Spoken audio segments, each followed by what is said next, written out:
அலைஞ்சி திரிஞ்சு ரெக்கை ஒடிஞ்ச காக்காவால் சாப்பிட முடியாதனால நான் கொண்டு போய் வச்ச சாப்பாடு எடுத்து சாப்பிட்டுட்ருக்கு. ரொம்ப பசியோடு இருந்திருக்கும் போல் இருக்குது. அப்போதே தண்ணி துவைச்சிருக்கும் போல். டப்பாவில் தண்ணி காலியானோடனே டப்பாவை டொக்கு டொக்குன்னு தட்டுச்சு. நான் அந்த சவுண்டு கேட்டு என்னடா டொக்கு டொக்குன்னு சவுண்டு கேட்குன்னு பார்த்தா தண்ணி காலியாக போயிடுச்சு போல். உடனே அந்த காகத்துக்கு தண்ணி கொண்டு பவுலில் கொண்டு போய் வச்சேன். அதை குடிச்சிட்டு சந்தோஷமாக மறுபடியும் இருக்குது. இதுக்கு எப்போ ரெக்கை சரியாகும்னு தெரியல. பாவம், ரெக்கை ஒடிஞ்ச காக்கா நம்ம வீட்டுக்கிட்ட வந்து திண்டாடிட்டுருக்கு.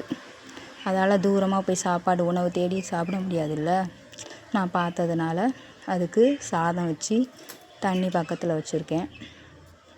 அது சம்டைம் என்ன பண்ணுன்னா தண்ணி தாகம் ஓயாமல் எடுத்துகிட்டே இருக்கும் போல். காலியாக போன உடனே அந்த பவுலில் இப்படி டொக்கு டொக்குன்னு